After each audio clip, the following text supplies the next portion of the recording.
কথায় বলে মরাহাতি লাখ টাকা, সত্যি তাই। গতকাল সুনীল ছেত্রী শিলংয়ে দেখালো তিনি মরে যাননি, এখনও ভারতীয় ফুটবলের জন্য বেঁচে আছেন, গোল করেছেন। গতকাল ছিল মালদ্বীপের বিরুদ্ধে ভারতের এশিয়ান কোয়ালিফায়ার রাউন্ডের খেলা। ভারতে গোল করেছেন কে? রাহুল ডেকে, লিস্টান কোলাসো এবং সুনীল ছেত্রী। মালিনা ভারতের কোচ সুনীল গোল করার পর বসিয়ে দিয়েছেন, সেটা বড় কথা নয়। সুনীল এসে যাওয়াতে ভারতের খেলোয়াড় উদ্বুদ্ধ হয়েছিলেন।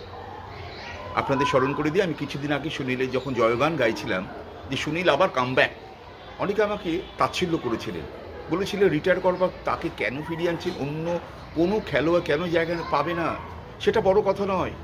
রজার মিল্লা যদি 42 বছর বয়সে ক্যামেরুনে বিশ্বকাপ খেলতে পারে, সুনীল ছেত্রী 40 বছর বয়সে কেন ভারতীয় দলে খেলতে পারবেন না? সুনীল দেখালো, নয় করে সুনীলের গোল সংখ্যা কত জানেন? নিশ্চয়ই মুখস্থ আছে আপনাদের। 95টি গোল করলেন 125টি ইন্টারন্যাশনাল ম্যাচে, যা ভারতের রেকর্ড। আর সুনীলের আগে কারা কারা রেকর্ডে আছে জানেন? ও অসাধারণ তাদের নাম। মেসি, সবার উপরে রোনাল্ডো, মেসি, সুনীল ছেত্রী। সালাম সুনীল ছেত্রী, আগামী মঙ্গলবার বাংলাদেশের বিরুদ্ধে তোমার এই খেলা আমরা দেখতে চাই। আর বাংলাদেশে গোলকিপার আমার মনে হয় এখন থেকে থরথর করে কাঁপছে।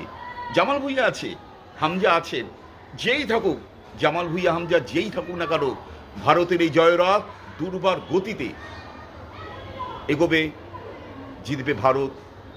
সালাম সুনীল, সালাম ভারতীয় দল, নমস্কার।